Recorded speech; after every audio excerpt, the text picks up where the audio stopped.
টিনা মুনিম বলিউডের সেই গ্ল্যামার মুখ যিনি খ্যাতির শীর্ষে থেকেও ছেড়ে দেয় বলিউডের উজ্জ্বল ক্যারিয়ার। ৭০ দশকের আবেদনময়ী টিনা তার প্রতিভা দিয়ে খুব কম সময়ে বলিউডের সফলতা পান। ফেমিনা টিন প্রিন্সেস ইন্ডিয়া খেতাব অর্জনকারী টিনা মুনিম ১৯৭৮ সালে দেবানন্দের ছবি দেশ পরদেশ দিয়ে বলিউডে অভিষেক করেন। প্রথম ছবিতে জাদুকরী অভিনয় দিয়ে জয় করে লাখো হৃদয়, যা তাকে পরবর্তী সিনেমাগুলোতে কাজ করার সুযোগ এনে দেয়।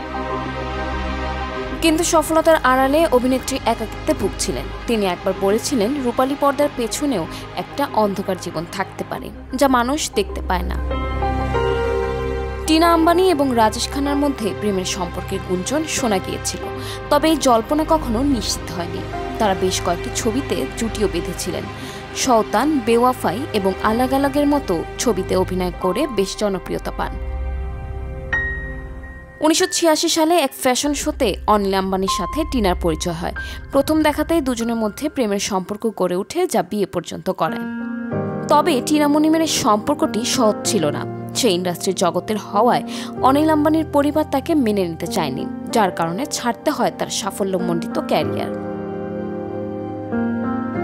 অবশেষে ১৯৯১ সালে শিল্পপতি অনিল আম্বানির সাথে বিবাহ বন্ধনে আবদ্ধ হন তিনি। বিয়ের পর টিনা বিভিন্ন জনকল্যাণমূলক ও সামাজিক সংস্থার সাথে যুক্ত হন, হয়ে ওঠেন অভিনেত্রী টিনা মুনিম থেকে টিনা আম্বানি।